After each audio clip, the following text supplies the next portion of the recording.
So this is American History, Part 1, Continent to Colony to Country, Mr. Kelman's version. Enjoy.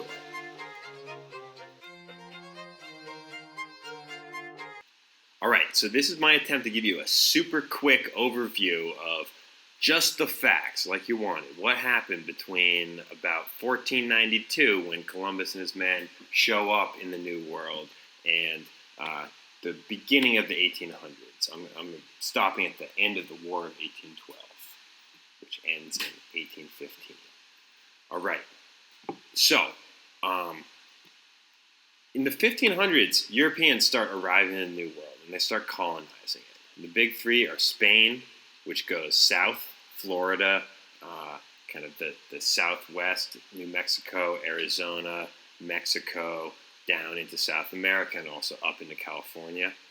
England, which kind of comes up the East Coast and is, what we now call the Eastern Seaboard, everything from Georgia up to New England. That's England. And then France comes up through Canada, sails down the St. Lawrence River. A guy named Samuel de Champlain. There's a famous lake you may have heard of named after him. And then over to the Great Lakes. So that's France. So these three countries are basically setting up shop in this new continent and taking goods, taking stuff that can be found here, stuff like furs and gold down in Mexico, and stuff that can be grown here, like tobacco, which is all the rage back in Europe, and just sending that back to the mothership, back to Europe, back to the country that has colonized this particular chunk of the American continent. And this is a system called mercantilism, and it's like the way to be if you're a European superpower at this time, because it's just kind of the way to wealth, right? You're a tiny little country, go out, colonize a new country, and take its stuff, and ideally get its people to work for you in some way that's favorable to you, not necessarily to them, and that's the way to become a rich and powerful European power. So mercantilism is kind of driving all of this colonization, and a lot of the Europeans who are coming here are what are called indentured servants, who are people who are poor in Europe, and they're poor when they come over here, especially because it costs money to get a boat ticket across the Atlantic Ocean. So basically what they do is they sell 7 years of their life, basically sell themselves into temporary slavery in exchange for getting a boat ticket over and getting a place to sleep and some sort of food while they're working off their debt. So that means that for the most part, the people who are colonizing America are poor. And of course, there are a small number of wealthy merchants and businessmen and investors who are kind of the pillars of the community of these various colonies. So all that kind of starts in the 1500s, heats up really in the 1600s, and is in full swing by the 1700s. Two other things are going on that I want to mention. One is the fact that pretty much as soon as Europeans start showing up in the Americas, the people who already live here, the Native Americans, or the Indians as they have come to be called, start dying in massive numbers. Like, the low-end estimate is 5 million deaths. The high-end estimate is 150 million deaths. Just for comparison, the Holocaust, which is kind of our yardstick of horribleness, 6 to 10 million people died in the Holocaust. So, pretty good bet that more Indians died, possibly by many, many times than the Holocaust as a result of European colonization. And that's why some historians call this a genocide, right? Wiping out a group based on its culture or its ethnicity. So a lot of this was through the kind of stuff that you read about in the Howard Zinn reading, right? Just like horrible killings and executions and tortures. And that wasn't just a Spanish thing, by the way. That there's plenty of documented evidence of those kind of abuses by all of the European powers against the native people. And for the record, there's also accounts of Native Americans doing pretty horrible things back to the Europeans, maybe figuring out that these people were a threat to them and kind of doing whatever they could to drive them away. So that's a big part of the death, certainly. But the other thing that happens as a result of the Native American, or rather the Europeans coming to Americas and coming in contact with the people who lived there is this thing called the Columbian Exchange, right? Columbian being a reference to Columbus. And the Columbian Exchange is this exchange of the biological material of the two continents, of Europe and also Asia and Africa, which had kind of come in contact with Europe, and the Americas, which had not come in contact with Europe. And when I say biological material, a lot of it is good stuff, right? Food. Look at all these delicious fruits and vegetables that didn't exist in Europe before Europeans came. And of course, things like tobacco, which was and still is an addictive product that a lot of people want to buy, and quinine, which was like super essential for fighting malaria so that you could go down into Africa and colonize there. And on the other side, cows, sheep, pigs, horses didn't exist in the Americas before the Europeans brought them.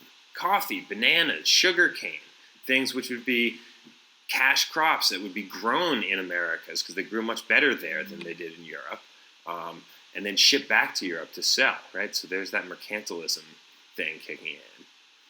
But the other important thing that comes over to North America from Europe is diseases. Diseases like smallpox and the flu and measles and whooping cough.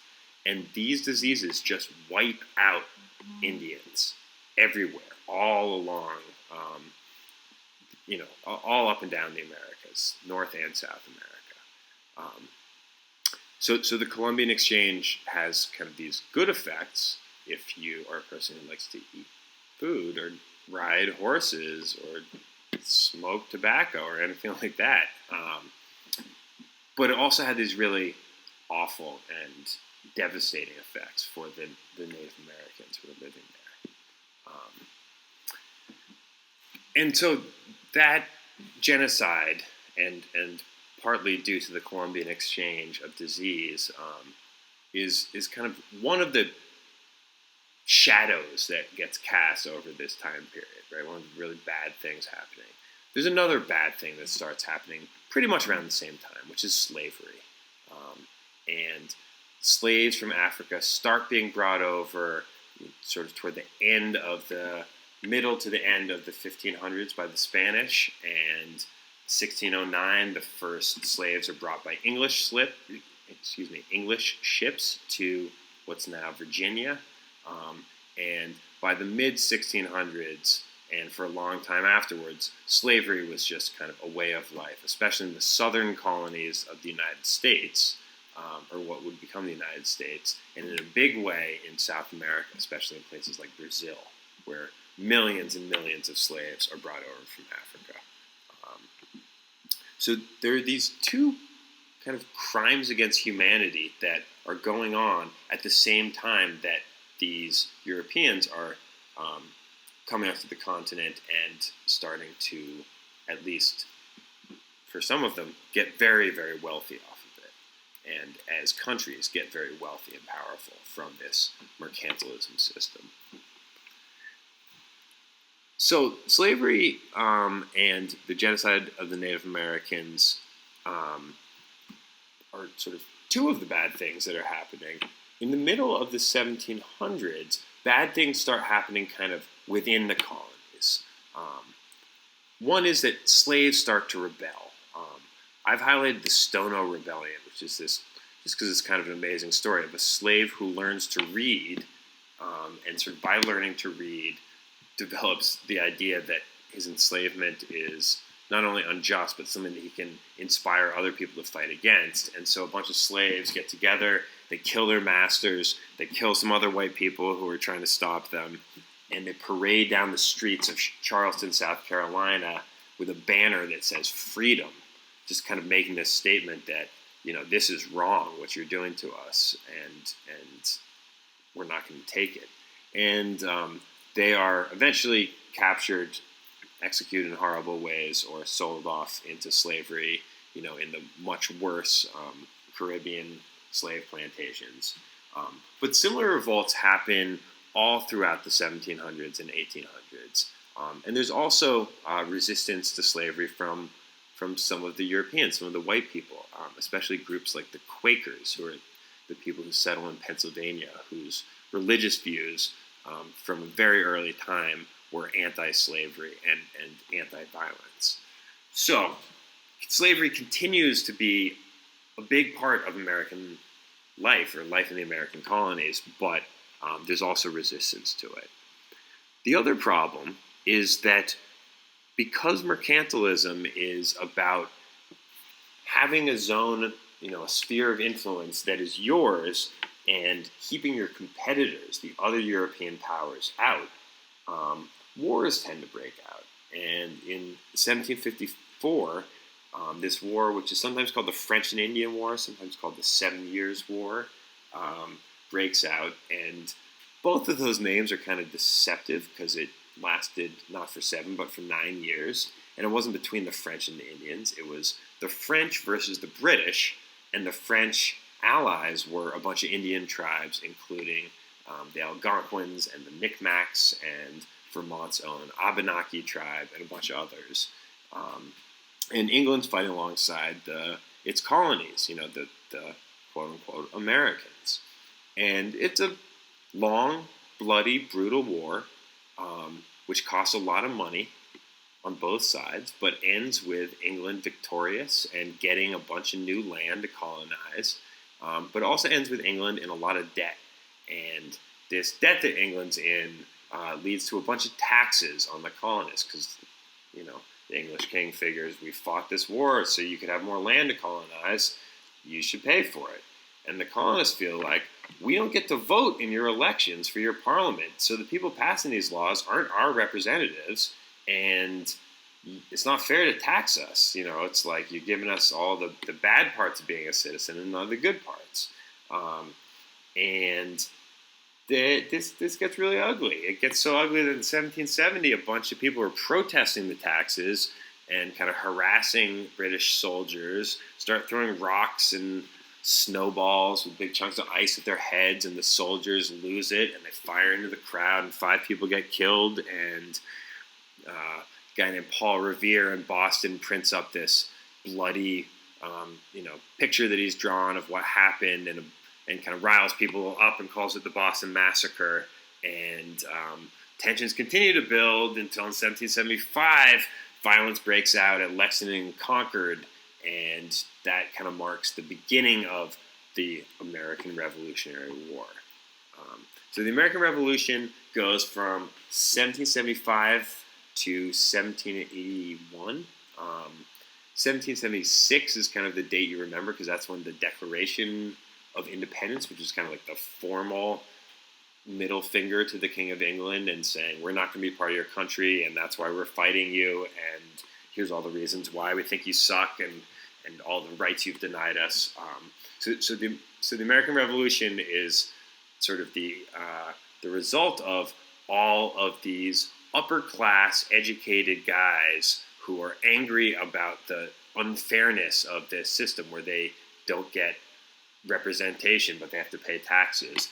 And they managed to convince a bunch of poorer people to fight this war for independence, sort of on these ideals. And miraculously, they're successful. They beat the British Empire, which would be kind of like, a little tiny country like Honduras beating the United States of America, the U.S. Army, the best army in the world. That was the kind of victory it was for the Americans. And it was partly because they used these guerrilla tactics, like hiding in the woods and shooting at your enemy from behind trees instead of marching out in a line on a battlefield, which was kind of the state-of-the-art military strategy on the British side at that time. But anyway, so the war ends, and America is a country. And it goes through this kind of brief period where it tries out being a country where instead of having like a central government and then a bunch of states like we do now, it just had a bunch of states. And it had a central government, but it couldn't really do anything. The central government had to kind of ask the permission of all of the states first. And this didn't work for a couple of reasons. One reason it didn't work was the central government had no power to collect taxes, right? It couldn't be, it couldn't make the states pay taxes. And so people usually don't want to pay taxes, and it had no money. And because it had no money, it couldn't pay the soldiers, the poor people who had fought in this war, or it paid them with paper money that had no value, and people hated this. And things were getting pretty bad for the poor people. There was a recession. The country was in debt because it spent all this money on the war, and they weren't getting paid, but they were being billed, right? They were being taxed. They were being asked to pay their debts, and when they couldn't do that, they were sometimes being thrown in jail or fined. And this got a bunch of Massachusetts farmers angry enough to actually rebel against the Massachusetts government and to take up arms and try to take over some of the state buildings. And when the Massachusetts government sort of, the governor realizes like, ooh, my militia, my like state army isn't really big enough to deal with this problem. Hey, other states, will you help me? The other states, again, were like, nah, what's in it for us? And so you had this situation where like a bunch of farmers who were maybe justifiably mad because the government's policies were unfair could almost overthrow the government. That wasn't good. And that led to the end of this period, which we call the Articles of the Confederation period, where the United States tries out not being that united, just being like a bunch of states. And they decide we need some sort of central government. So they get a bunch of guys together in Philadelphia in July of 1789, and it is awfully hot and awfully tense because a lot of the colonies who are represented there don't agree on a bunch of things. One thing they don't agree on is slavery. Half the states love it because their whole economies are based around it, all of the southern states. The other half aren't that into it because either because it doesn't benefit them, or in some cases because they have large representation of people who really believe that slavery is wrong. And the most prominent of those are the Quakers in Pennsylvania. So Pennsylvania is very anti-slavery, along with a couple other states. So there's this big tension over whether slaves are going to count as citizens. And that matters because the amount of taxes you pay are based on the number of citizens you have. It also matters because the amount of representatives you get in the government is based on the number of citizens that you have. So the slave states, even though they are sort of the ones who are racist enough to think that slavery is okay, they say, oh yeah, we want slaves to count as citizens. We don't want them to be able to vote, but we want them to be able to count as citizens so we get more representatives. But for taxes, they shouldn't count. They're not citizens for taxes. They don't count there. And of course, the non-slave states want exactly the opposite. And they can't agree on this. And them not agreeing means there's not going to be a government. So they end up making this weird and kind of awful compromise called the Three-Fifths Compromise, where they basically say, okay, for the purposes of moving forward on this thing, slaves will count as 3/5 of a person for taxes and representation. And that's just how it's going to be.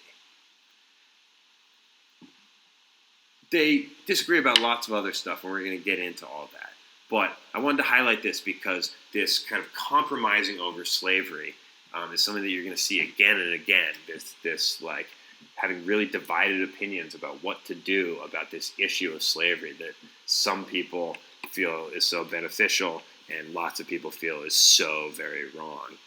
So this is the first of many compromises over slavery that will eventually kind of lead to the breaking point, which is the Civil War. But because of this compromise and a bunch of other compromises, in 1789 we get a constitution, and the Constitution is basically the kind of the owner's manual for the new American government, the version 2.0 after the Articles of the Confederation, which didn't work out so well. And what they wanted to do with this Constitution was to balance power. They wanted to balance power so that individuals had rights, but the government had enough power to prevent them from using those rights to upset the common good by refusing to pay taxes, for instance. They also wanted to balance between the state government and the central government, right? So that the states had things that they got to make laws about and were within their jurisdiction to decide, but they didn't have absolute power, because you would get a situation like during the Articles of Confederation where they, again, would just not pitch in for something that you really needed everyone to pitch in for. And finally, they wanted to make sure that no one branch of the government had too much power. They didn't want any one person or one group of people in the government to be able to do all the things that a government does. And basically, there's three big things that a government does. It has legislative power, which means it makes laws. It has executive power, which means it enforces those laws. It makes sure that people don't break them. And it has judicial power, which is where you decide on whether someone has broken the law and whether a law is just, fair. And the last thing the Constitution did that was important is it has this Bill of Rights at the end. The Bill of Rights are the first 10 amendments, the first 10 additions to the Constitution. And they basically spell out what are the specific rights of citizens that the government can't take away. So this includes things like freedom of expression. You can say what you want. The right to bear arms, right? Some people's favorite. Various privacy rights, right? Like you have to have a warrant before they can search your house. They can't eavesdrop on your phone or open your mail without a warrant. The rights of people who get accused of crimes. The rights of people who are put on trial. Limitations on punishment, right? This is the Eighth Amendment. You can't be subjected to cruel and unusual punishment. You can't be tortured. So that's the Constitution. It's kind of lays out the three branches of government, what they can do, what they can't do, and then spells out the rights of citizens in the first 10 amendments, the Bill of Rights. So that pretty much takes us through. I mean, I'm not going to get into the story of the first Washington presidency and the Adams presidency, and there's a bunch of details in what happened. We're going to kind of pick up in 1803 later on. I'm just going to mention one last event, which happens in 1812, and it's the War of 1812. And it's not considered a very important war. It's not something that we tend to spend a lot of time in history books talking about. It's kind of complicated, but there's kind of two interpretations of it. One interpretation is it was round two of the American Revolution, when the British came back and sort of tried to, get revenge on the colonies for their upstart, disrespectful revolution.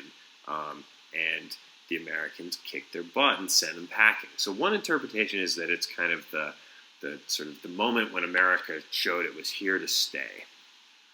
Another interpretation of it, though, was it was more like round two of the French and Indian War, because it was a war where the new American colonies were testing out their ability to expand into new territory, and they were, beginning to break the Proclamation of 1763, where they had said we're not going to go over this imaginary line, and they were pushing out into new territory that England saw as threatening to some of its interests. And another way of looking at the War of 1812 was it was the first war of American expansion. It was the first time that America sort of pushed into new parts of the continent with guns and said, I think we'll make this ours. Either way, America was victorious, and the War of 1812 is kind of like a nice stopping point for this first chapter. And it also kind of sets up the next chapter, because as we're going to see, the next 100 or so years of America are all about expansion.